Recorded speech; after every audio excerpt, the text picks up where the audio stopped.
bersihan awak baba bari jasa kulit urang aya teh kotokan gegeraan bae harita keneh kumaha lantaran besi kambeun ku batur oge sorangan age teu betah urang keur lempang di baju urang teh aya kotoran boro-boro nun nejis cacakan cai hujan bae ge cai hujan ngecret ka urang keur lempang di jalan ngecret gegeraan di kumbah baju urang samping urang dan lain sebagainya atawa di leungeun urang di pipi urang aya hideungan harita keneh dilap teu betah tapi ieu takabur di jero hate teu pernah dikumbah hasud nu aya di jero hate teu pernah dibersihan ria nu aya di jero hate teu pernah we ku urang teh diomean datang ka paehnya na kos kitu bae moal aya ngeunah ibadah ka Gusti Allah bisa ngeunah soteh ibadah ka Gusti Allah eueuh nanaonan di jero hatena syaitonir rajim bismillahirrahmanirrahim qad na'lamu innahu la yahzunuka alladhi yaquluna fa innahum la yukadzibunaka walakinna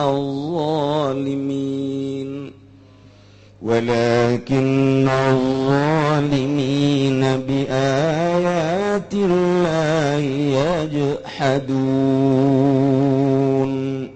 Allahu a'lamu bimaradiqad teman-teman litakiki utai kode kumedakeun kade takikna alamu teman-teman waru ingsun agung innahu ing satuhune kalakuan sana tegese kalakuan iku yakti merihatinkeun ka ing sira Muhammad apa alladzi yaquluna perkara ka ngarucap ya kufar kabeh laka kadue sira mina takdibinya tanda saking ngagorohakeun fa innahum maka satuhune kufar iku orang ngagorohakeun ya kufar kabeh ka ing sira isri ing dalam jero atine li ilmi annaka sadiqun karna waruhe kufar iku in annaka ing satuhune sira iku kang bener wa fikiratin lan iku tetep ing dalam qiraat ma wa fikiratin lan ing dalam qiraat suwiji ma bi takhfifi kalawan den entengaken macana la yakdzibunak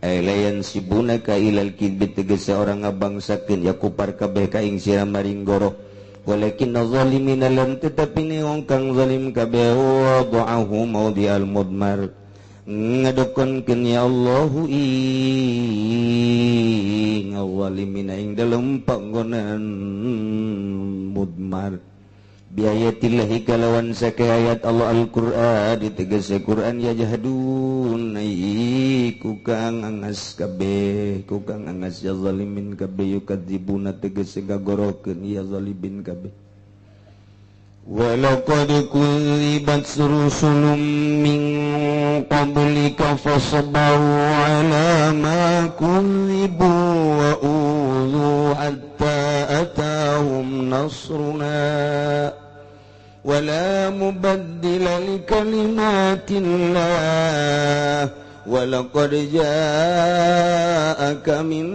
naba'il mursalin Wallahu a'lam bimaradi demi yakti teman-teman dan gorokeun apa rusulun pirang-pirang utusan min qablika kang tetep saking sadurunge sira Muhammad fihi ku tetep ing dalem ayat walaqad kudzibat rusulun utawi tasyiatun lin nabi ngabeberah kadue kangjeng Nabi sallallahu alaihi wasallam pasobaru maka pada salalabar ya rusul kabeh ingat sebarang kang den gorokeun ya rusul kabeh wa udulan den pilaraan ya rusul kabeh hatta-tahum malah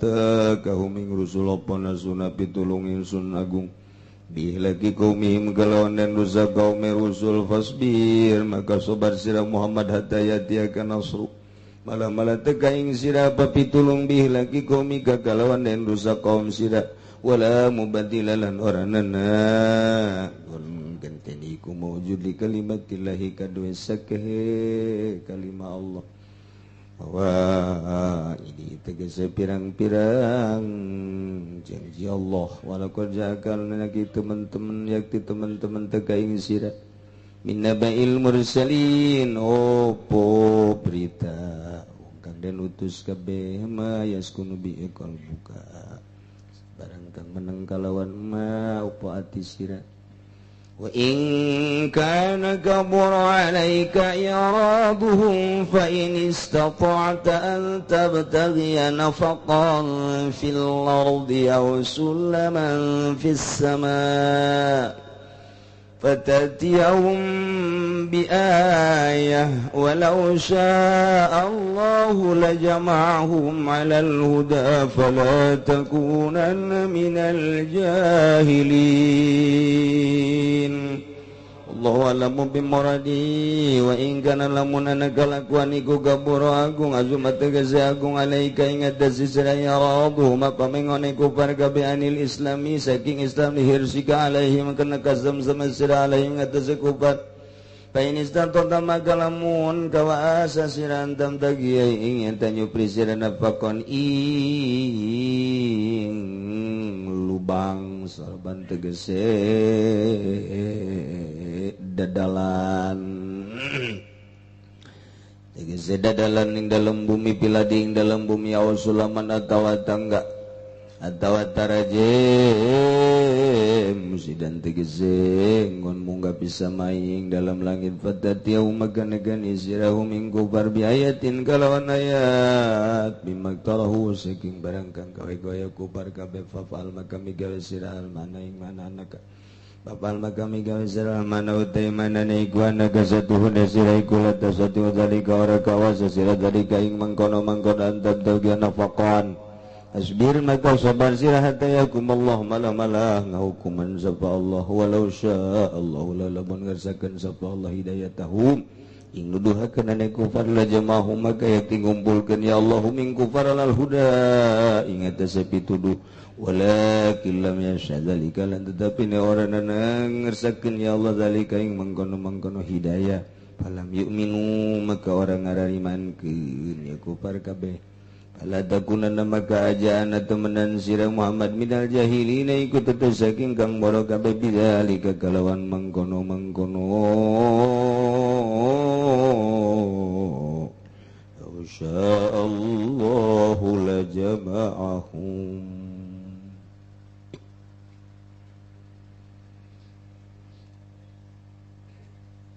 nyaritakeun tentang kufar-kufar ngabohongkeun ka Kangjeng Nabi Muhammad sallallahu alaihi wasallam pas tanggal 27 Rajab orang Rajaban ya nyaritakeun Kangjeng Nabi umur 20 Kangjeng Nabi geus dijuluki ku seluruh orang Mekah dengan julukan Al-Amin. Lantaran naon bae nu kaluar ti ucapan Kangjeng Nabi teu pernah meleset satai kuku aja. Tepat. Teu pernah aya bohong, teu pernah meleset, teu pernah be aya mung mang. Jadi naon nu diucapkeun ku Kangjeng Nabi tepat luar biasa.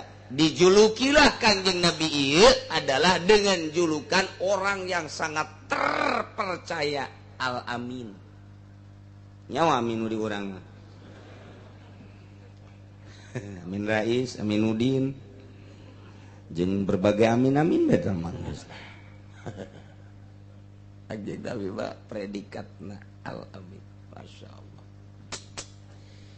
Tokoh-tokoh Mekah terutama inohum Mekah Abu Jahal nyahoeun kana keistimewaan Muhammad sieun Abu Jahal ge ka Kangjeng Nabi mah mun Kangjeng Nabi nyaritakeun tentang azab pasti datang.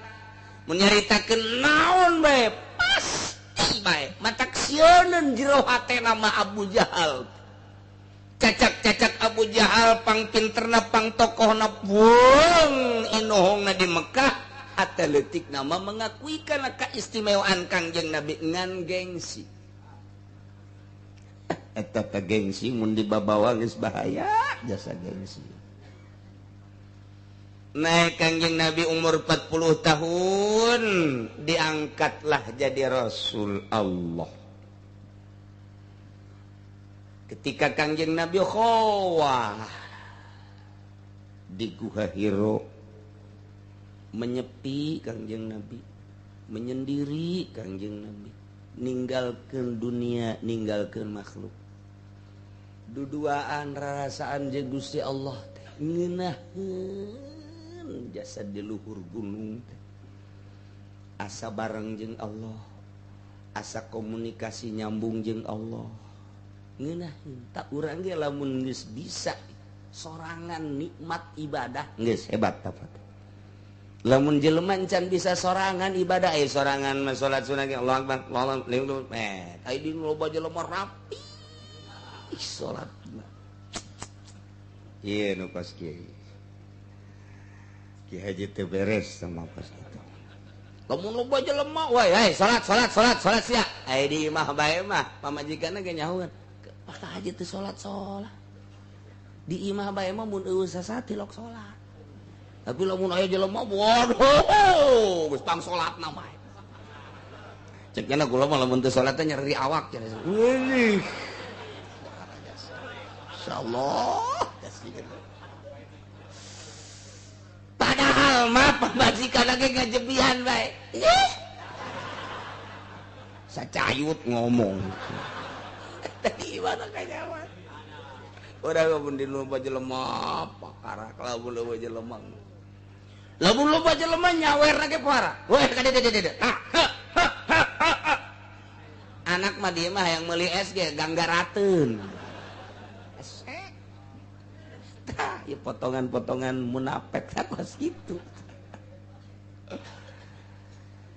perbaikilah diri urang supaya akur bae salat di loba jelema jeung sorangan akur nikmatna ngan lamun teu dibersihan heula batin moal beres bisana urang ngeunaheun ibadah ka Gusti Allah duduaan jeung Gusti teh ketika batin urang geus bersih aing ngabersihan awak bababari jasa kulit urang aya teh kotokan gegiraan bae harita keneh kumaha lantaran besi kambeueun ku batur oge sorangan age teu betah urang keur lempang di baju urang teh aya kotoran boro-boro nun najis cacakan cai hujan bae ge cai hujan ngecret ka urang keur lempang di jalan ngecret gegiraan di kumbah baju urang samping urang dan lain sebagainya atawa di leungeun urang di pipi urang aya hideungan harita keneh dilap teu betah tapi ieu takabur di jero hate teu pernah dikumbah hasud nu aya di jero hate teu pernah dibersihan ria nu aya di jero hate teu pernah we ku urang teh diomean datang ka paehnya na kos kitu bae moal aya ngeunah ibadah ka Gusti Allah bisa ngeunah soteh ibadah ka Gusti Allah eueuh nanaonan di jero hatena hiji we Allah sedengkeun cek Gusti Allah aing nyieun hate moal bisa diteundeun ku dua perkara lamun sia cinta dunia ka aing teu cinta mun sia cinta ka aing ka dunia teu cinta berarti moal bisa nya cinta ka aing nya cinta dunia moal bisa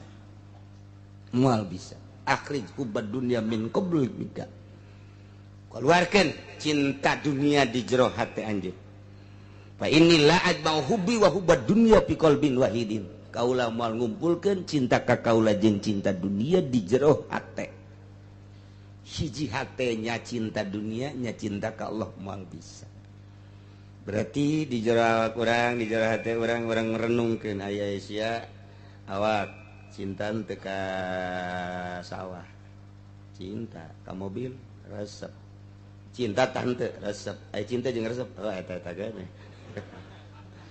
ai ka motor resep resep eta nu mentak datang ka ngridit ge ku resep eta teh.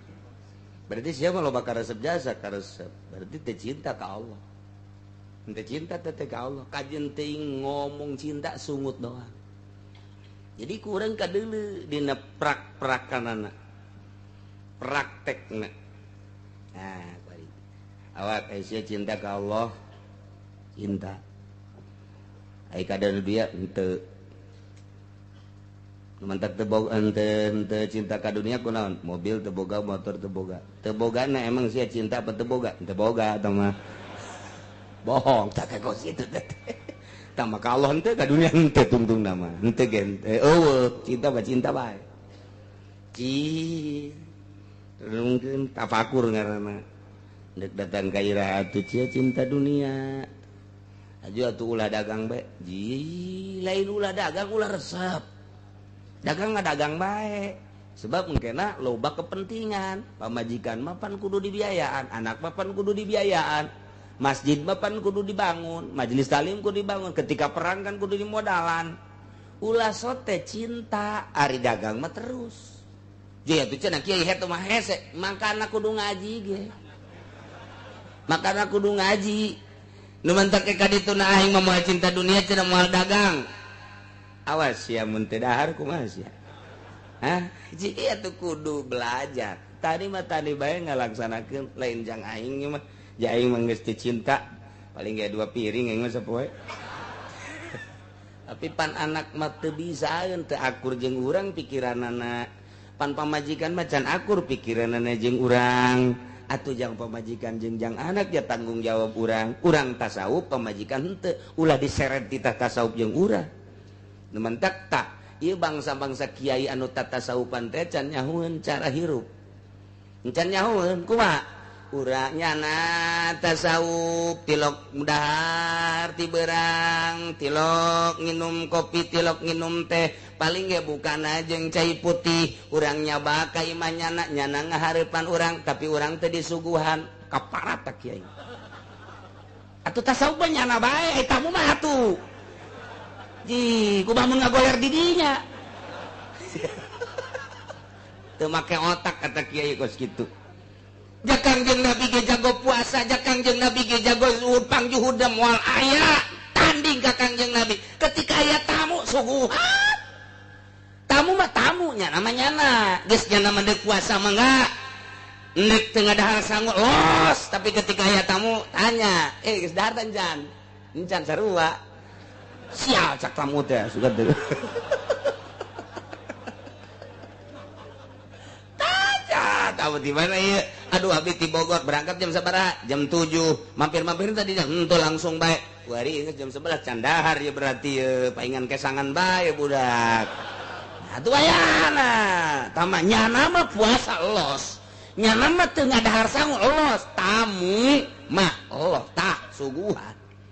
Lamun moal nyanana ulah kaharep nyanana di gunung bae nyanana atuh di kamar bae keur holwah teu kapanggih geus teh disuguhan ge nyanana keur holwah ai kitu mah nyanana datang ka dinya sasalaman ngobrol ai tamu teh bere cai-cai acan tasawufna teu boga guru teu maka jeung gogoman ai suguhan tamu mah geus los jang sia ingan henteu aing mah keur puasa ieu, aing mah tuh emang tilok ngadarep we kos kitu ieu jeung temen teungeunna.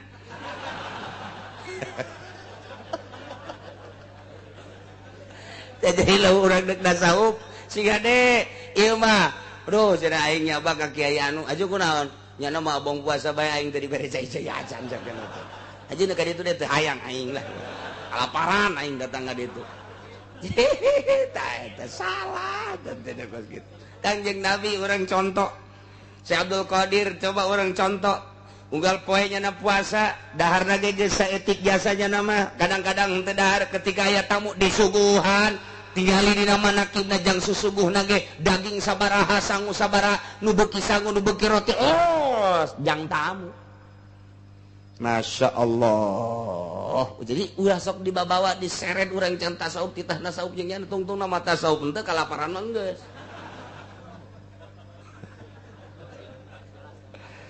Ya Allah ya Rabbi Nah iya Kangjeng Nabi ketika diangkat jadi Rasul nyada dakwah para jamaah si Kangjeng Nabi, wahai ahli Mekah, wahai ahli Quraisy, wahai kaum Kusoy, wahai kitu ahli-ahli Mekah, kaulah ieu adalah diutus ku Gusti Allah sebagai Rasul Allah, sebagai utusan Allah, dek nyampaikeun bahwa pangeran teh lain Uzza, lain Lata, lain Manat, pangeran teh hiji Allah allazi khalaqas samawati wal ard. Kangjeng Nabi kula ieu adalah rasulna.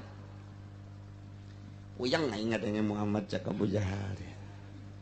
Ai urang teu percaya punnya nama tilok bohong. Tapi pan kuari berita teh asa ku galedeg bae pan aing. Ai kamari mah segala berita-berita nu karar itu ku aing masih dianggap keneh, tapi pan ieu mah berita geus lain lalagan ngarobah pangeran urang.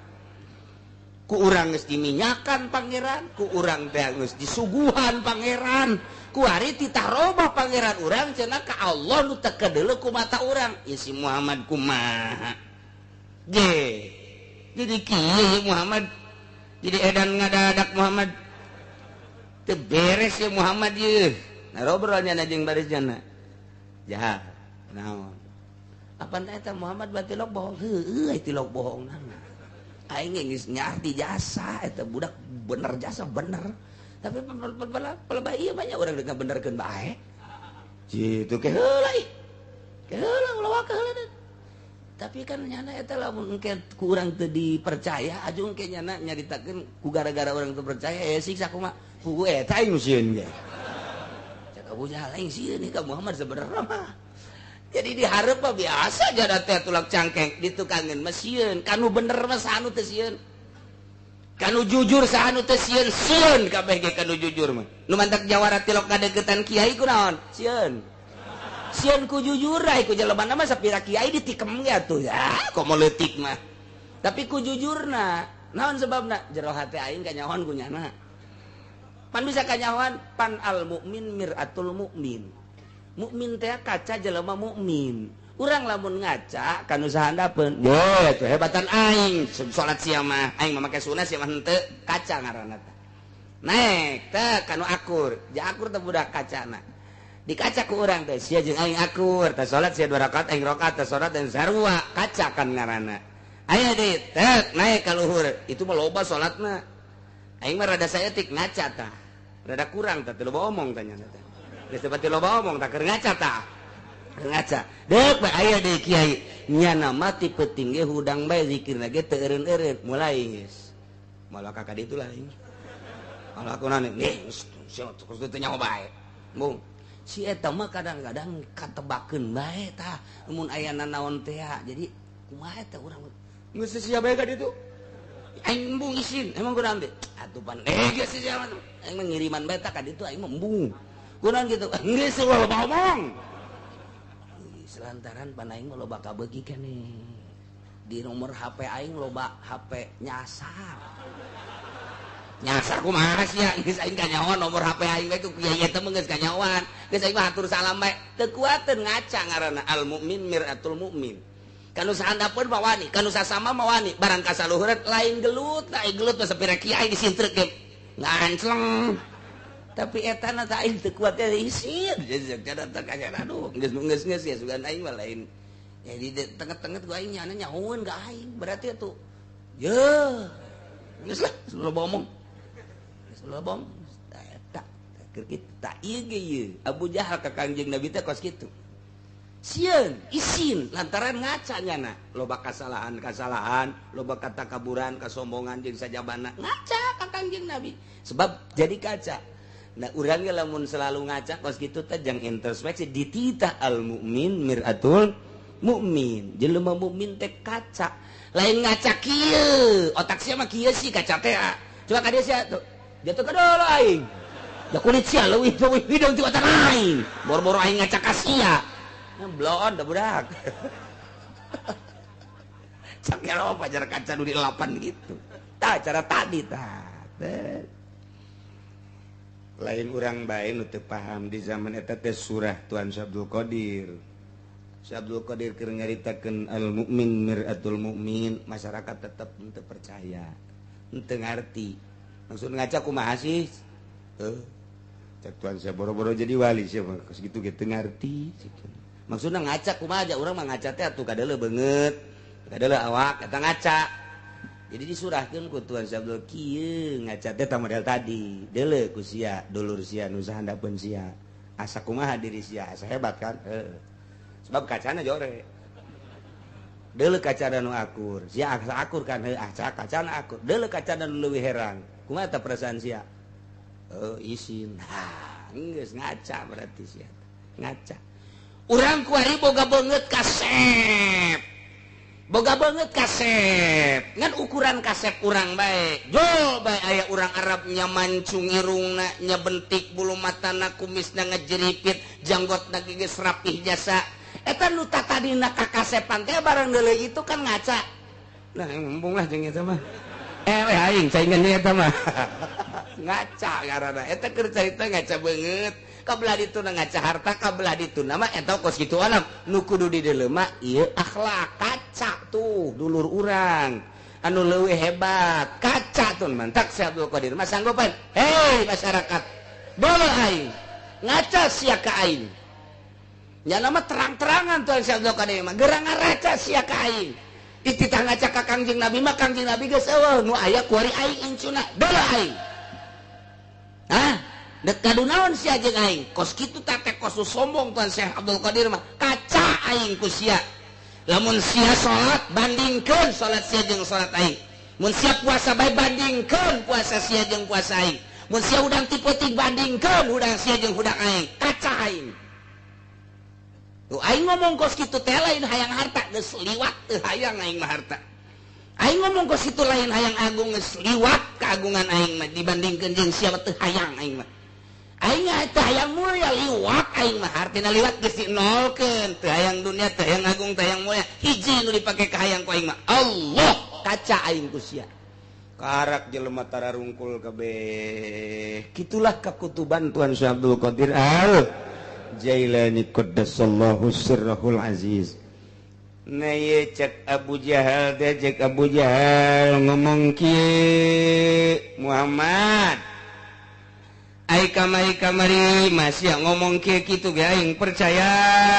tapi pelebah ngaganti pangeran mah lain kehelanan ke aing masih make perhitungan gini ulah sasablakna sunggut sia sebab sia lamun pindah pangeran kuari ka Allah khalaqus samawati wal ard ninggalkeun Uza jeung Lata ieu pangeran urang deuk dikamanakeun sakjana pangeran urang waduh geus diminyakan geus dipuput geus dipandian deuk dikamanakeun ka pangeran kos tu bener tapi ondo eta ngomong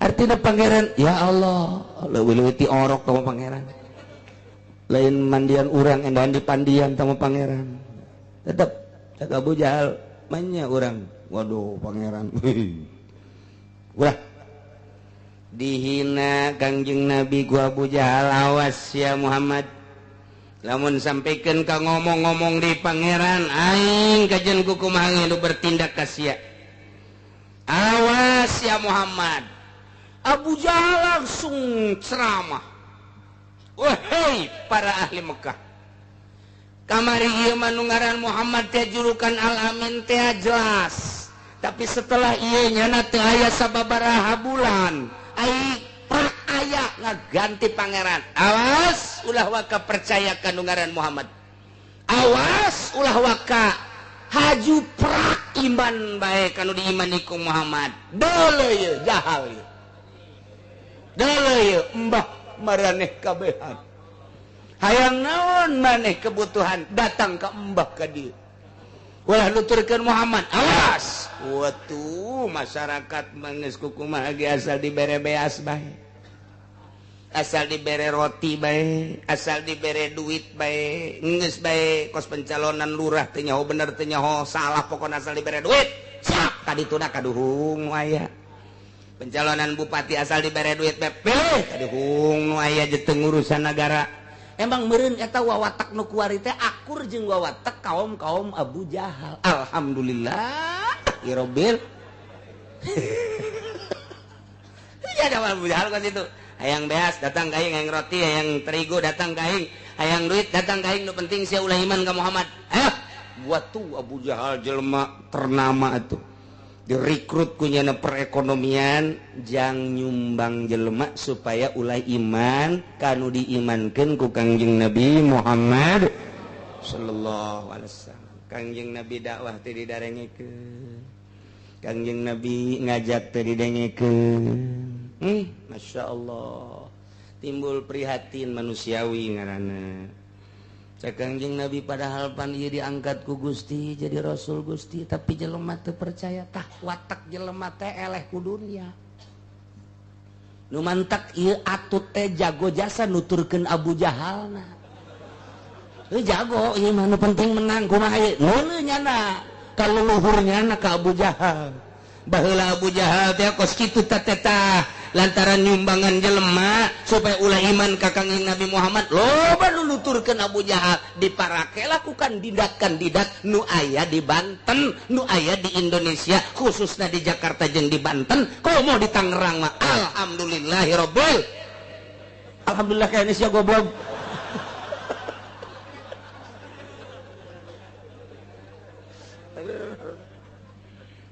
Jadi orang lamun maca sejarah kabaca kabeh kita.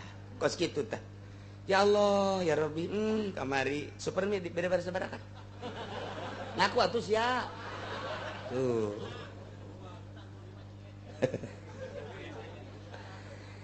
Dawahlah Kangjeng Nabi wahai ahli Mekah ulah salah pangeran teh Allah nu ngadamel 7 lapis langit jeung 7 lapis bumi nu utar atur kahirupan urang. Urang dijieun ku Gusti Allah ieu teh digurak-gerakeun ku Gusti Allah. Kabeh ahli Mekah Muhammad kami mah moal akang ngadenge lantaran kami mah ieu disumbang ku Abu Jahal. Waduh, si Kangjeng Nabi poharam. Dawah deui ka belah kidul sarua, dawah ka belah wetan sarua, dawah ka belah kidul ke kulon sarua, ka belah kaler sarua bae. Terus bae Kangjeng Nabi eueuh nu ngadengekeun teh ngan sakadar jelema-jelema tertentu pamajikanana Siti Khadijah nu ngadenge teh. Sayyidina Ali aloku anjeun nu ngadenge teh, tokohna Sayyidina Abu Bakar nu ngadenge teh, Sayyidina Umar mah geus kakerot bae teh Muhammad macem-macem bae. Da Sayyidina Umar panjawara Sayyidina Umar. Aya bae segala pangeran segala naon. Lah hirup geus judi mabok kitu bae cek Sayyidina Umar teh. Ka pangeran-pangeran. Eta Sayyidina Umar mah kos kitu. Aya dulurna nu awewe asup Islam. Sia ku aing seret cek Sayyidina Umar. Segala asup Islam segala naon. Sayyidina Umar galak jasa. Galak jasa, Masya Allah. Das, boleh sededekeun. Muhammad ngaco. Umar eta. Waktu didukung Abu Jahal ku Sayyidina Umar, didukung ku Abu Sufyan, didukung ku tokoh-tokoh tegar Abu Jahal teh. Das, Abu Jahal, ulah sok kan masyarakat geus bae momoy ulah kena iman ka Muhammad. Nah, Kangjeng Nabi sedih prihatin. Ya teh Rasul diangkat jadi Rasul ku Gusti tapi dakwah teu daraekeun, sedih Kangjeng Nabi teh. Sugan teh mah begitu diangkat jadi Rasul dakwah haju daraekeun jelema henteu. Cacak Kangjeng Nabi diangkat Rasul ku Gusti Allah, diberi mukjizat Al-Qur'anul Karim, jelema henteu langsung iman. Atuh komo si Udin nu balik pesantren mah. Balik pesantren haju hayang dituturkeun bae, atuh salah. Diri sorangan heula masjid bersihan amparkeun salat duha ulah yang kadeuleu ka Gusti Allah maca Quran bae ke sabulan 2 bulan 3 bulan ke masyarakat je eta si budak anu sok di masjid bae eta urang nu karak balik pesantren ji jagetol teu boga pagawean pan nya mangan ngaji bae ji urang ngaraji yuk kanyana yuk mulai tah curang ngaraji kanyana mulai din sia iya bagus ada boga pagawean ya tuh kula mandek pagaweanan susupira udah ngabersihan masjid ngompa bae ge ngabersihan masjid baiklah kula mah ibadah ka Gusti Allah sia pesantren sabaraha kebal atulan akeun kebelna ja asana ti harita teh ya can kumisan ajo atuh ku hari mah atuh ka handap-handap geus wisan ya. Geus kebal berarti sia santri. Kieu bae tuh din, gori kumaha lamun sia magahan ngaji di musajen bae lah, jangan musajen ngebisaeun kitu heula tah. Tawadu ngaran. Henteu. Ieu urang magahan ngaji bae heula di dieu rukun-rukun salat atuh aya meureun limaan mah. Ih lobaan amat ceukna teh. Mun duaan mah daek lah ulah limaan mah bob teuing ceukna. Ngomong teh kitu heula. Ieu mah datang-datang nongkrong bae wauh encan naon encan. Encan kadeuleu akhlakna ku masyarakat nyana berseupeun tah henteu ka salat. Nyana bener tah henteu pembohong apa lain, beusi aya duit sholawat nyimpang tah henteu. Can kanyahoan geus ngajakan ngaji atuh embungin masyarakat ge. Ulah ngajakan ngaji ka masyarakat mah tembongkeun heula jati diri. Lamun urang geus jadi madu pasti sireum daratan. Geus jadi gula sireum daratan. Mun jadi jajamu budak leutik pangheulana kabur. Pahit cakena teh mah. Atuh kitu heula. Jadi santri. Aju memeh aya santri geus ngabangun heula 2 tingkat. Wah, asana ieu mah pipeternakeun ayam ya. Dipeternakeun gajen kumaha ge. Lain kitu didikan salaf mah. Datang ka imah, tembongkeun diri urang jati diri ibadah ka Gusti Allah. Eueun nu ngaji maca Quran, nyeun bae pondok tihang awi, leutik mah hiduaneun. Engke datang urang dinya, eta jang naon eta? Lah beusi anu ngendong we di dieu. Tuh, sederhana. Tapi pasti. Sederhana tapi pasti karana geus kitu. Datang kolotna ieu lah teh nu ngaji amil di dieu tah. Ieu atuh betaheun teh moal nya atuh coba doakeun supaya betah geus atuh tadi dinya tah. Tuh mulai 1 2 3 pagahan beneran kunyana. Tuh geus aya tak kuari mah. 5 geus teu mahi. Teu kudu minta bantuan ka bupati, ka camat, ka lurah. Duit nu aya gunakeun heula bego.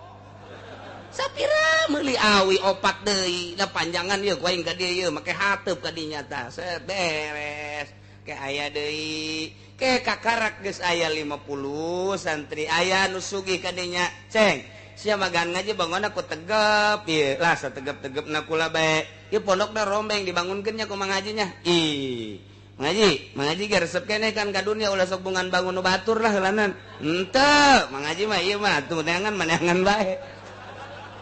Tuh, eta hebat kan bahasa teh. Ngeunaheun kan udah ngabangun ge. Nah ieu mah atuh aya mangaji leuwih mah teunan heuh, mangaji mah aya leuwih mencan ngan ieu hayang bae jang pi akhirateun. Oh, geus kadinya pikiran mangaji. Heuh, geus atuh malah mah 2 tingkat atuh Pak Haji.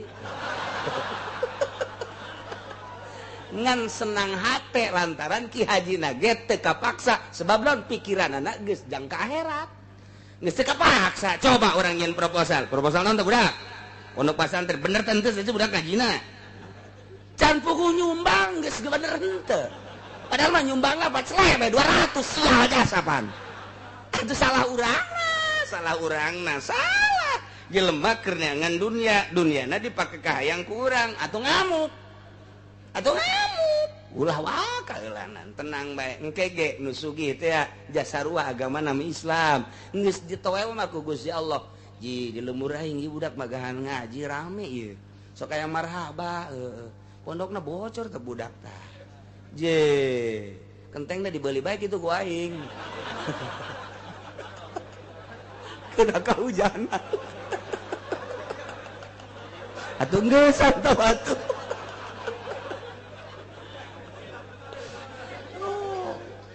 Mulai datang. Waalaikumsalam. Ji si cuma magahan ngaji alhamdulillah itu pondok ji nang ngabangun sa itu saya ya kula bae aya salah ditempelkeun saya ditempelkeun geus atulah mangaji ieu milu ngabangun ieu ulah mangaji lah pan sia ulah ieu bisi mangaji ribi non butuh kene henteu ieu mah jang ka akhirat pan mangaji geus asal geus ngomong akhirat bae tamat timbul ti hate sorangan asal geus ngomong akhirat bae timbul ti hate sorangan proposal mah geus datang di teu pernah aya tapi lamun geus pikiran ka akhirat tah kentengna tanggung jawab Mang Haji. Tanggung jawab geus tah. Tah eta tah can dicetnya, dicet ku Mang Haji geus. Tah iya tah. Tah naon tah. Geus kitu. Ai geus ka akhirat tah teh mah geus jalan lagi tuh kos salat bae kumaha nyana.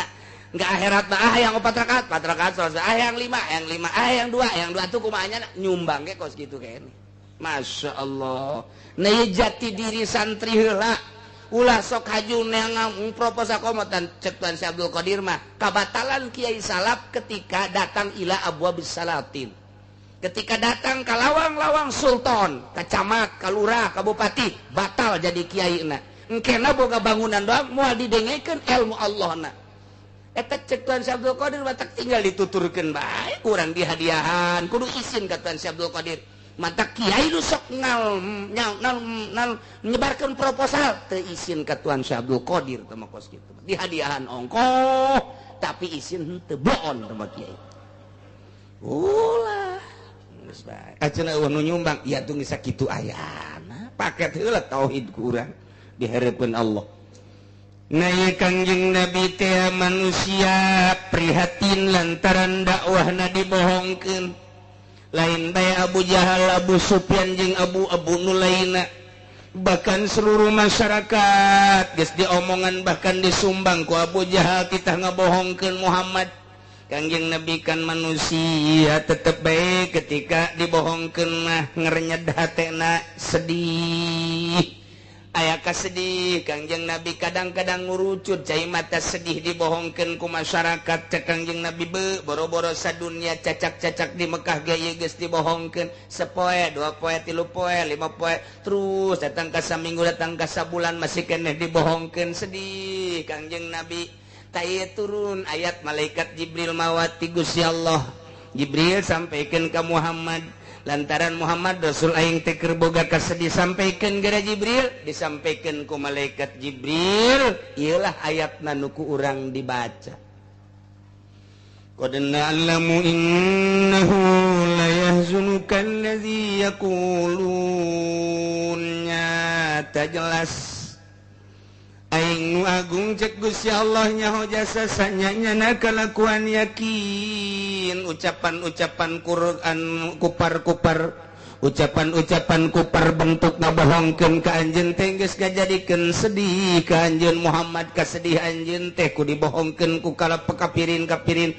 dipimpin ku Abu Jahal aing nyaho cak Allah tuh mentek ieu aya teh ngabeberah nenangkeun Kangjeng Nabi supaya Kangjeng Nabi tenang ulah loba pikiran ka dieu ka ditu ye Muhammad fa innahum la yukadzibunaka eta kafirin di Mekah teh lain ngabohongkeun ka anjeun di jero hate li ilmihim lantaran nyana nyarahun annaka shadiqun anjeun bener teh Abu Jahal nyahoun bahwa anjeun bener Abu Sufyan nyahoun bahwa anjeun bener termasuk kekentong kafir gitu kene masyarakat nyahuan ke anjeun bahwa anjeun makan bener jero hatena mah tetep mengakui karena kebenaran ngan manehanana ieu teu daekeun ngajelaskeun sebab manehanana ieu merasa terkalahkeun nu mantak tenang bae Muhammad aing nyaho cek Gusti Allah kami nyaho nu agung nyaho kana kasedih anjeun bahwa anjeun teh dibohongkeun ku para kafirin tapi sabenerna mah kafirin teh lain ngabohongkeun ka anjeun ku hate ngan sakadar sungut doang sebab nyahoeun bahwa anjeun teh bener tuh walakinna zalimina bi ayatillahi yajhadun mun hayang nyaho Muhammad eta nu zarolim nu ngabohongkeun ka anjeun teh teu ka anjeun mah ngabohongkeun sote bi ayatillahi yajhadun nyana angas nyana teu percaya teh ka ayat Allah ai ka maneh mah nyana ge percayaeun ketika anjeun nyarita nyana percaya teu percaya sote teu percaya ka ayat-ayat Allah anu disampaikan ku anjeun ketika anjeun nyampaikeun ayat-ayat ti kaula cak Gusti Allah bahwa pangeran teh allazi khalaqas samawati wal ard bahwa pangeran teh qul huwallahu ahad Allahus samad lam yalid wa lam yulad wa lam yakul lahu kufuwan ahad tak teu percaya sote ka ayat-ayat Allah adapun ka anjeun mah percaya atuh pan percaya ke Kangjeng Nabi Muhammad berarti percaya ke ayat atuh ai ke ayat teu percaya ai ke Kangjeng Nabi na percaya pan teu ka harti ieu mah nenangkeun Kangjeng padahal mah teu percaya bae geus teu percaya ke ayat Allah berarti ke Kangjeng Nabi na ge leuwih komo tetapi ku Gusti Allah ya ditenangkan pikiran Muhammad kanjen mah ya mah percayaeun teu percaya ge ka ayat-ayat Allah atuh lamun dilempengkeun mah atuh komo ka aing tapi henteu supaya tenang Kanjeng Nabi jadi tenang tuh kok saya hiji lalaki hayang ka hiji awewe anu gelis ai praktek eta tadi nama lindek-lindek ya patiai ka beladina embung ditolak mentah-mentah tidak ada cinta pada diriku. Waduh, barang dijelet dari surat nanti yang pahara jasa. Etapannya ngalentuk bae, terus bae, tengen dahar tengen asare. Aya babaturan saya kunaon ngalamun bae tadele surat, barang didele suratna bener bae. Dengan singkat kata-kata gini perlu diperhatikan. Ambo sakumaha luhuran ke atasan ban perlu diperhatikan mah tuh ban. Sakumaha naon bae bahwa kedekatan saya terhadap kamu tidak ada lain kecuali hanya sebatas kenal saja. Tidak ada cinta dalam hatiku untuk dirimu. Sekian Sarwiti. Jam jasa banta batu. Oh, pohara jasa tanpa bahasa. Nges dinding haling deui nuantaknya ngalentuk bae. Tak kapagi ku babaturan anak. Sabenerna mah lain teu bogoheun. Aing nyaho jasa, aing leuwih deukeut ka Sarwiti tibatan sia. Ai sebenarnya mah aya hatena mah bogoheun ka sia. Ngan ieu mah nu mantaknya ngomong kitu sote tah eta nyana geus dijodohkeun ku bapakna. Jadi geus sia ulah sok nyeri hate bogoheun. Saha sih teu bogoheun ka sia pan sia mah deuleuh jeung bulan ge teu jangan sia. Pan tenang da ka hate tenang. Padahal atuh lamun bogoheun bae teh ditarima teh. Tapi pan nasihat lain teu bogoheun ka sia mah atuh pan buktina awe-awe nu itu ge kan barogoheun ka sia eta baku sebabnya na geus dijojokeun eta teh mah urusan bapak kan tah mah kaditu hak peto bapak tah mah geus eta teh mah sadar bae oh kitu ja atuh aing leuwih nyaho ieu bogoheun ke ieu sok ngomong-ngomongkeun sia bae padahal mau ngomongkeun teu bogoh ngan disumputkeun eta mah sumputkeun pan jadi tenang kayaknya oh gitu nya tuh geus biasa dahar deui sih geus biasa lamun aya nanya deui bogoheun ngan nya na geus dijodohkeun ai kitu onam cek nya teh sugan aing mah lain kitu mantap geus ulah sok di pikiran geus pokona mah urang neangan deui hayang nu putih ka Lampung aya gede adat hayang nu hideung Brebes hideung tapi nurut mending mana teh sia oh hiji-hiji acan teh mun kitu aya putih gede ada teu hayang aing ngadon ngajang jauh aing hirup aya nu nurut hideung teu hayang aing boga aing teu pangteresep-teresepna kana hideung ajo aku batu malah kawin aing malana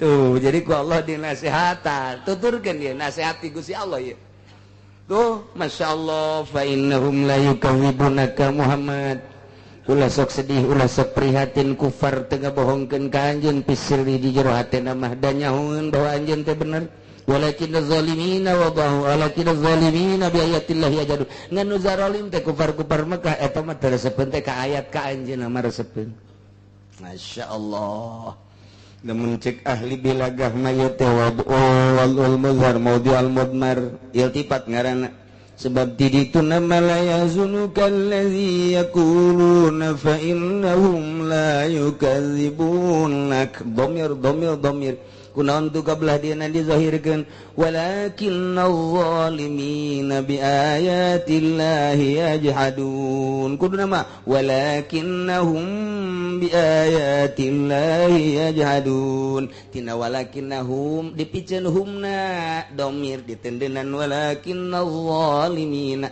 Teta eta ngaranna iltifat wal iltifatu wa huwal intiqalu min badil asali bi ila badin qaumin mual sambarangan di mana-mana ngagantikeun kudu aya rahasia. Naon rahasiana? Rahasiana ngabangetkeun ka kupar-kupar Mekah lantaran tadi mah bahasana ge kupar Mekah. Berarti kupar Mekah teh ieu sangat nganiaya ka Kangjeng Nabi melalui pembohongan zalimna ka binabina. Geus ku sangat-sangatna dizahirkeun ku ari walakinnaz zalimin eta kene kufar nu banget zalim ka Kangjeng Nabi tuh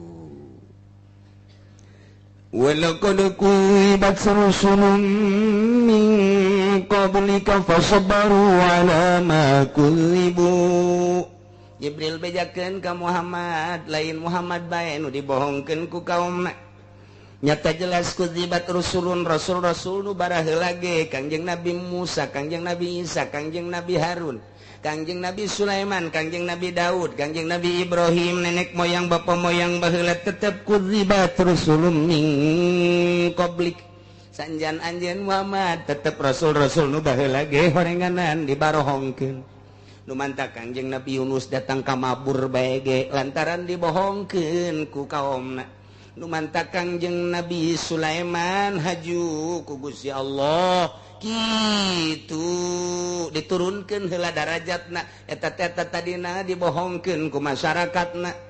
Nu mantap Kangjeng Nabi Daud, Kangjeng kabeh Kangjeng Nabi Musa datang ke kuara dibohongkeun heula ku kaumna. Jadi cerita-cerita Rasul teh datang ka jaya bae dideuleuh heula perjuangan anak Muhammad. Rasul-rasul nu baheula ge tetep bae dibarohongkeun heula ku kaumna. Ke mun dideuleuh perjuangan anu mantep kakarak ujung-ujungna arariman. Mantak tenang bae Muhammad kakarak sakitu mah. Yeuh walaqad kudzibat rusulun. Geus dibarohongkeun rasul-rasul nu baraheula min qablika memeh anjeun. Ieu teh nenangkeun ka Kangjeng Nabi. Tapi rasul-rasul nu baheula teh terus bae dakwah fasbaru ala ma kudzibu. Salalabar kana pembohongan-pembohongan bahkan lain sakadar sakitu wa uzu dianiaya. Dianiaya teu saetik nabi-nabi rasul-rasul nu dianiaya ku para kaum-kaumna. Tapi tenang bae terus bae helanan hatta atahum nasruna sehingga engke datang ka kaum pitulung kaula lamun geus nyanang geus teu bisa ojah para rasul para nabi dalam rangka dakwah teh engke keputusan terakhir mah aya di aing pitulung aing nulungan eta rasul cek Gusti Allah eta mah aya di aing mungkin ku aing digempakeun mungkin ku aing dibere galedeg mungkin ku aing dibere angin mungkin ku aing dibere hujan teh urusan aing jang nulungan rasul teh kos kitu ujungna. Mentak atuh baheula teh Kangjeng Nabi Lut mah kaumna lantaran ngabohongkeun ka Kangjeng Nabi Lut. Kangjeng Nabi Lut na geus teu ojah dibalikeun jelema raragagan langsung ka neraka. Coba eta. Masyaallah, masyaallah, masyaallah. Aju di zaman Kangjeng Nabi Musa gitu keneh Kangjeng Nabi Musa dianiaya. Dan lain sebagainya ke cerita-cerita nabina luar biasa tak eta pitulung aing tak nu mantap kurang ge kuari sebagai warasatul anbiya kakarak anu puletak peletik mata tangga ulah dianggap kakarak anu puletak peletik ngomong mah anu tina sajajareun ulah pati dialah hate kakarak di ciduhan mah Kangjeng Nabi mah geus lain di ciduhan deui Kangjeng Nabi mah unggal salat balik di masjid di ciduhan coh asal balik subuh badi ciduhan coh Kangjeng Nabi sababaraha kali di ciduhan ketika Kangjeng Nabi liwat jam nu sakitu eueuh nu nyiduhan Kangjeng Nabi ngajanteng bae ngadagoan je teu goa tuturkeun Kangjeng Nabi ji tuturkeun Kangjeng Nabi diintip ku Siti Aisyah cek Siti Aisyah pan atuh cek Siti Khadijah ku Siti Khadijah cek Siti Khadijah teh pan atuh ieu lila amat Nabi biasana geus datang di deuleu keur ngadagoan keur nangtung bae koreng ngadagoan nu nyiduhan eueuh barang datang tuan kok rada lambat biasana aya nu nyiduhan di dinya jam sakitu teh kok ieu eueuh nu mentek ditagoan besinya na lambat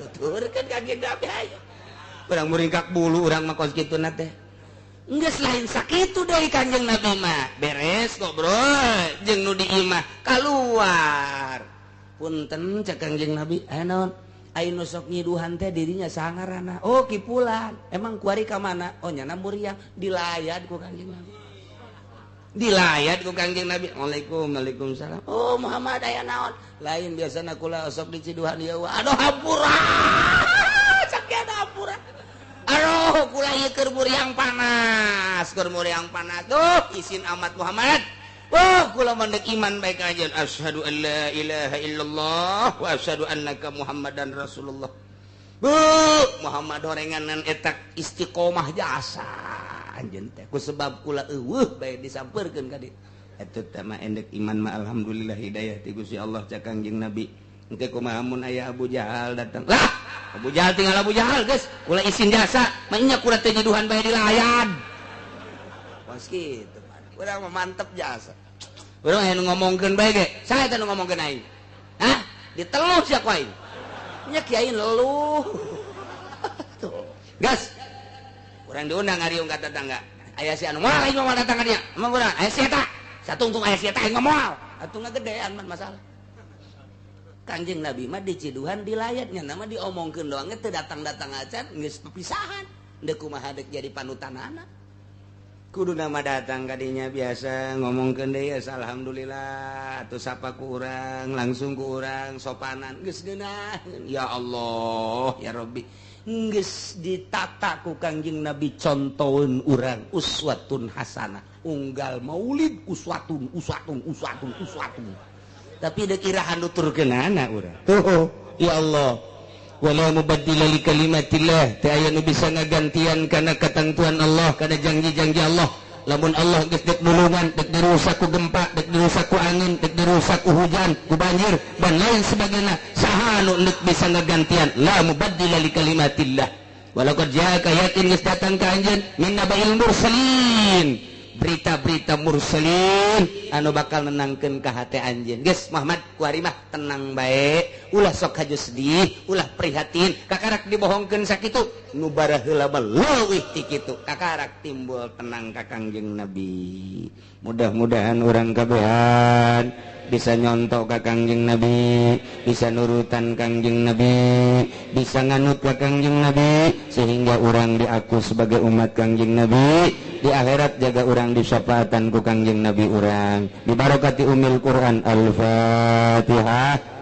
Bismillahirrahmanirrahim Alhamdulillahirabbil alamin arrahmanirrahim maliki yaumiddin iyyaka na'budu wa iyyaka nasta'in ihdinas siratal mustaqim siratal ladzina an'amta 'alaihim ghairil maghdubi 'alaihim waladdallin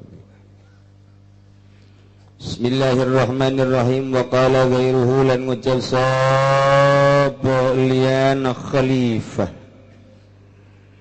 tawalla hamlar wausi nanggung hamila tawalla ngarapawa ing nanggung sirah Sayyidina Hasan sapaki Bashar ibn Malik wa dakhala lan manjing ya Bashar bihi kalawan ngagawarasi Ali ibn Ziyad ngatas ibn Ziyad wa huwa lan watawi ya Bashar ya gulu iku ngajab ya Bashar hada syarang ikila ikisiran pagodiba maka bendu sapa ibn Ziyad min qawli saking ucapan ya Bashar wa gulalan ucap ibn Ziyad ing lapan ta'idha alimta maka tatkala warusira annahu ing satuhune iya husan kadzalika iku kana mangkana khairan nas kalimat tahu maka kena apa mata ini sirah ing husan wallahi supaya husan demi Allah lanil tamini khairan abadan para mereka dasir saking husan ing kebajikan dan salawasat wala alhaqannaka lan yati bakal nemakan temenan isun kaing sirah bihi kalan husan summa kadimahu kari-kari temeka ya ibnu Ziyad ing Bashar padaraba maka muka ya ibnu Ziyad untuk kau ing gulune iya Bashar wagala padulan ngucap sapa setengah ulama ina Yazid dan Muawiyah ing satun Yazid bin Muawiyah wa ikut Yazid alladzi qatala kang mateni ya ladzi qatila Husain ingkang ngabunuh ing Sidina Husain urang lamun nyaritakeun Sidina Husain berarti inget ka Karbala Alhamdulillah kaula geus nyaba ka makom Sayyidina Husain ka Karbala.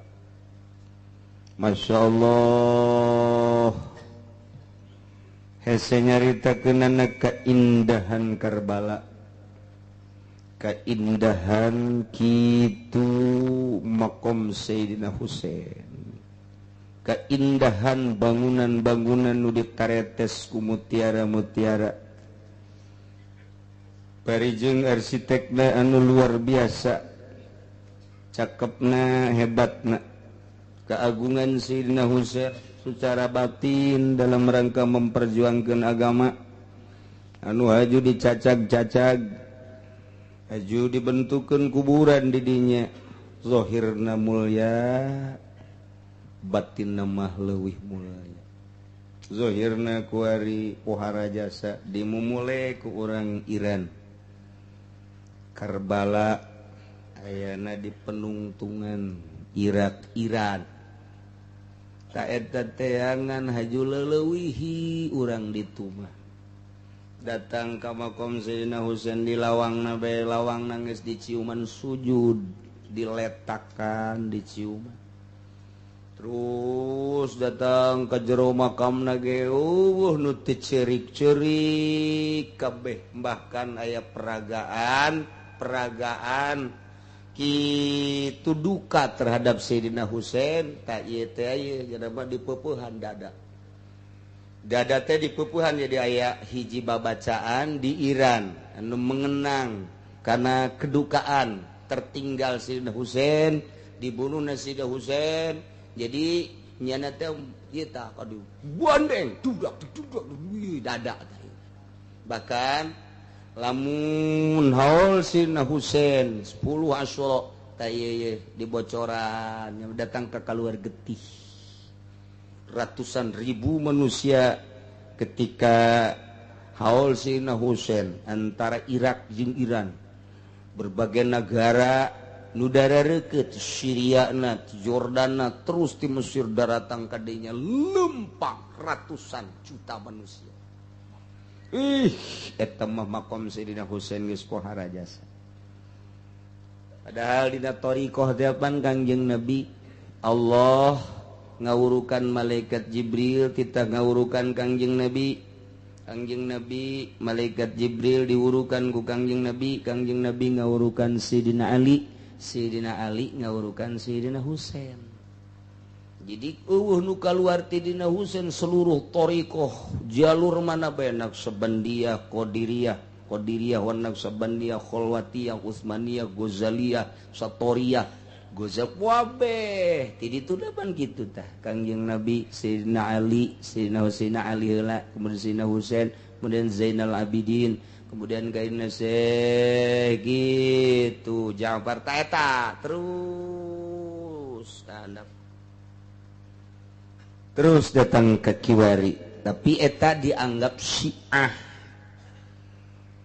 jadi Syiah eta urang mencarita Syiah eta teh ti baheula ge ayangan Syiahna lain Syiah nu ihda asyara Syiah anu kuaripan nu salah ge Syiah anu fikihna Ja'fariyah ai Syiah nu baheula mah Syiah golongan Husain eta mah atu Sunni na Syiah nu kuari anu berpanta menjadi 11 panta ieulah anu henteu diakui ku ahli sunnah wal jamaah ieu keur carita urang wallahu alam ke di akhirat mah nyanggakeun ka Gusti Allah urang mah tetep bae ngahawatirkeun mentak geus nyaho mah kieu paingan guru-guru geus teu kudu nyaba ka Sayyidina Husain cukup di imah bae hadiahna geus teu kudu datang ka Iran ka ditu ka Karbala lantaran ningali makom Sayyidina Ali sakumaha disembah mantap Wahabi di Arab di Saudi Arabia na eta teh ngaharamkeun ziarah gagedena mah eta ka Syiah tah akhirna mah disak kompet daunkeun kabeh geus diharamkeun padahal ai ziarah ala urang manu dititah ku Kangjeng Nabi atuh masalah urang ge bisa ngaharamkeun ziarah model ala Iran haram tambah geus kos kitu mah sujud di lawangna keneh sujud di hareupeun makom cerik di makomna diciuman makomna di ideran makom Sayyidina Husain teh itu keneh Sayyidina Ali di Najab ieu mah keur carita Sayyidina Husain masyaallah akhirna mah kula ge sarombongan dek babacaan nu biasa ge cek kula geus cukup bari nangtung bae lantaran kabeh kos kararitu geus cukup hadiah langsung bari nangtung langsung keluar be lain teu menghargai ke Sayyidina Husain tetapi orang daripada jadi fitnah di ditungke gitulah keayaan makom Sayyidina Husain indahna kabina-bina agungna kabina-bina zahiran wa batinan aju kuari dibangun sedemikian rupa wah bangunan geus hese nyaritakeunana meureun triliunan tama bangunan lantaran ditaretes kemudian handap lagi hese nyaritakeunana bae geus lah iyalah Sayyidina Husain bahkan disebut nage ieu haram ku urang ditu mah geus ibadah haji na Syiah adalah ka makom Sayyidina Husain ibadah haji na kaum Syiah teh kadinya ke kakarak ibadah haji ka makam biasa ngan nyana nganggap eta teh sarua jeung ibadah haji. Puluhan ribu unggal peting terus-terusan, unggal poe unggal peting. Tamang geus moal sepi-sepi di kuburan Sayyidina Husain mah. Kuburan anu terus-terusan dikunjungi ribuan manusia tilu. Hiji kuburan Abu Ali Ridho. Nomor kedua Abu Ali Ridho teh eta teh adi eta teh kakak Sayyidina Husain ngan beda emak. Beda emak, ai Sayyidina Husain teh gitu cucu Sayyidina Ali putra Sayyidina Ali teh nikah ka putri Kangjeng Rasul. Iyalah boga anak Hasan Husain. Panca Kangjeng Nabi teh awas Ali ulah dikumpulkeun. Darah kaula Fatimah jeung anu sejen satungtung kula aya keneh. Ulah dikumpulkeun kula ieu adalah embung neuleuh prihatin jeung sedih anak kaula. Teu nyandung teh Sayyidina Ali teh.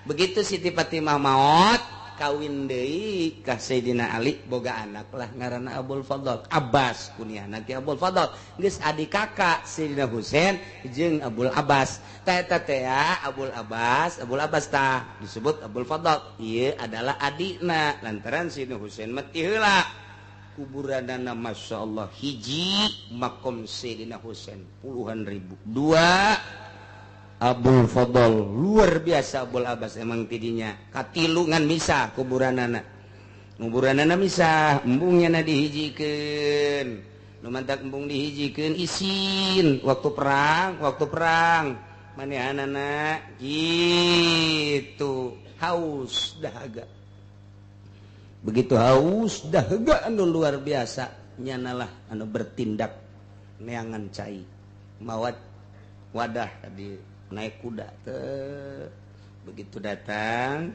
ke Sungai Tigris. Jadi itu orang Sungai Tigris kamari ge ningali Tigris teh terus langsung turun saenggeusna turun terus nganyangin encan nginum mawa cai nu mantak teu nginum nyana embung nyana teh seubeuh ti heula lantaran itu ge can nginum.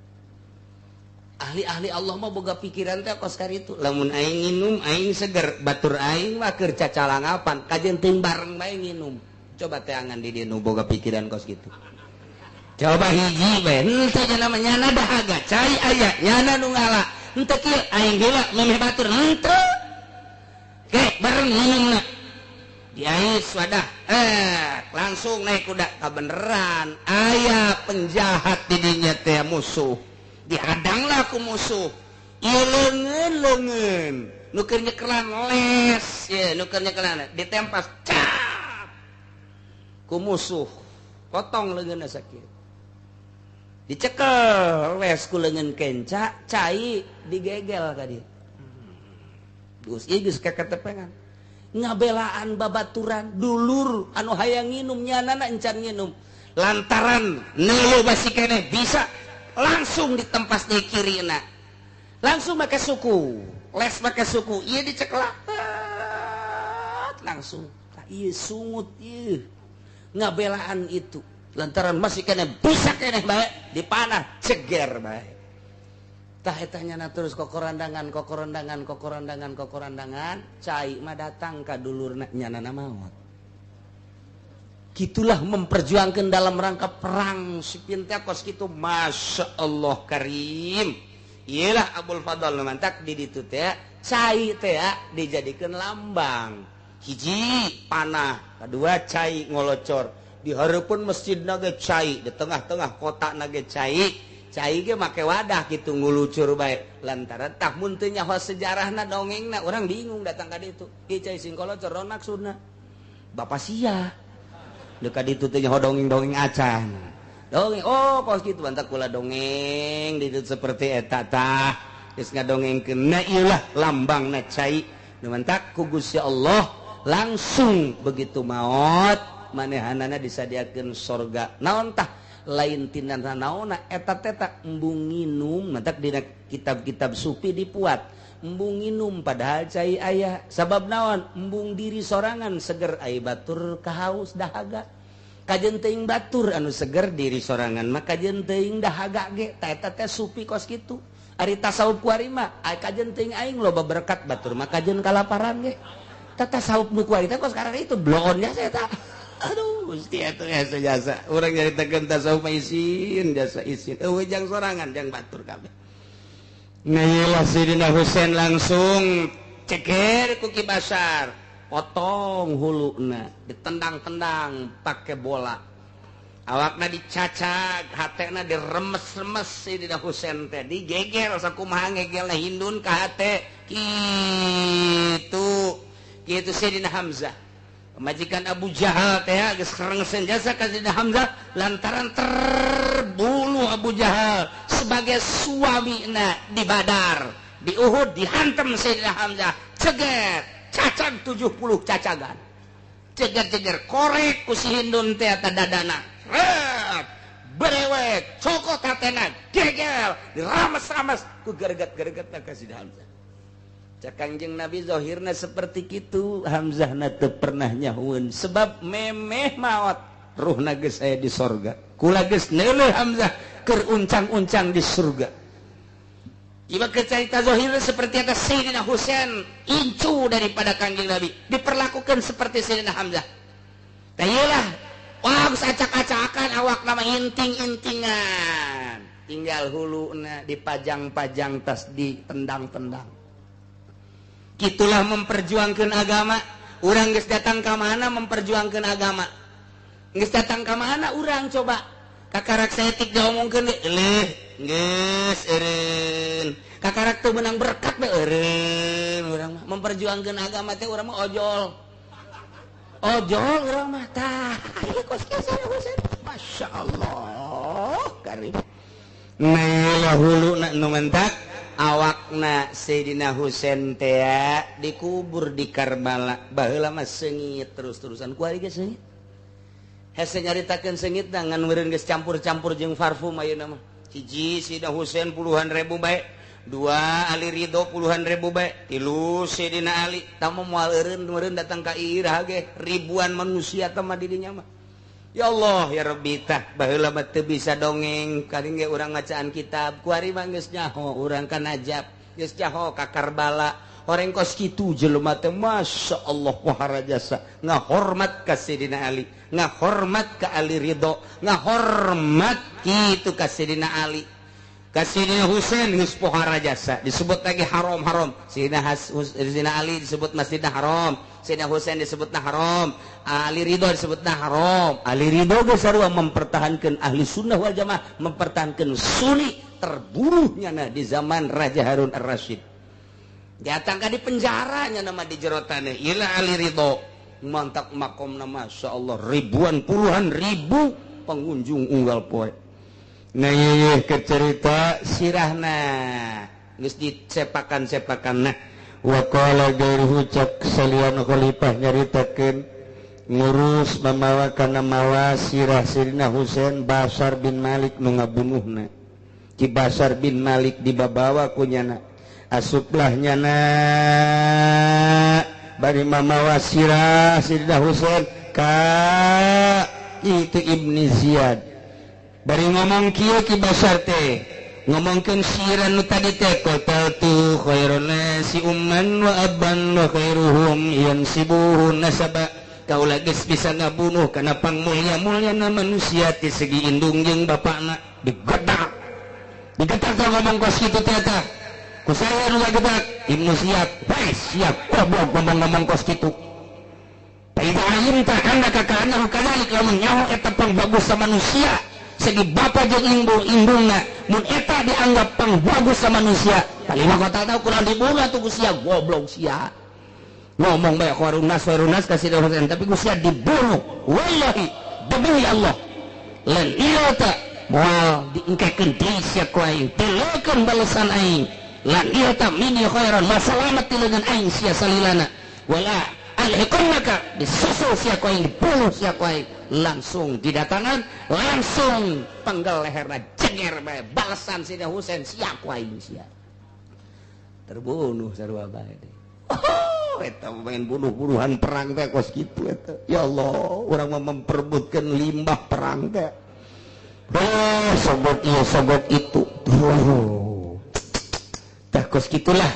Jadi sirahna ngagelenceng dua wari mah. Sirah Sayyidina Husain ngagelenceng sirah ki basar nu ngabunuh ngagelenceng deui rasakeun sia cek badul ulama sanyana Yazid bin Muawiyah anu ngabunuh ka Sayyidina Husain nu ngabunuh Sayyidina Husain teh ki basar nu ngabunuh teh lain Ibnu Ziyad cek sebagian ulama langsung nu gaburna Yazid bin Muawiyah pan ieu teh perang antara kitu Sina Ali jeung Yazid jadi urang teh aya perang Jamal Siti Aisyah toba perang jeung Sayyidina Ali ijtihad aya deui perang Siffin mah ieu Karbala Sayyidina Muawiyah jeung Sayyidina Ali gitulah terus berkelanjutan ieu Yazid teh putra daripada Muawiyah sedengkeun Muawiyah teh sahabat Kangjeng Nabi nu mantap teu pernah dicaritakeun ku ulama motif perang ieu mah ieu lamun lain urang keur ngaji kieu mah ieu keur kabeneran carang nu ngadongengkeun nu mantap carang kunaon emang hese didongengkeun teu bararisa ieu keur carita nu nya hoge dilarang guru kula di Garut ngalarang almarhum abah di dieu ulah terlalu didongengkeun lamun lain keur diaji carang pan di mana kiai nu ngadongengkeun keur mah teu bisa deui meureun carang ulah emang aya amanat beneran ulah sebab naon kadenge ku kafir berarti sahabat jeung sahabat perang minantu jeung indung perang teu nyaho motif dapat padahal motifna ijtihad pan nah ieu ge Sayyidina Muawiyah pan sahabat luar biasa perang Kanjeng Sayyidina Ali berlanjut Yazid putra daripada Muawiyah berlanjut jeung Sayyidina Husain putra daripada Sayyidina Ali nah nu mantap lamun urang lain keur ngaji mah kieu ieu moal dibahas ku kula ge ieu mah ala kadar bae geus lah ieu mah rahasia bae nya engke bejakeun deui ka ditu atuh ke rangkumanana ku urang insyaallah dicaritakeun dirangkum ke mulai kumakan ieu mah hadis da petali jeung hadis ieu caritakeun petali jeung hadis ieu jadi pisah-pisah dongeng teh nah gitulah jadi Yazid bin Muawiyah lah anu ngabunuh ka pembunuh Sayyidina Husain nu ngabunuh Sayyidina Husain Bashar bin Malik dibunuh deui ku Yazid wa imam wallahu alam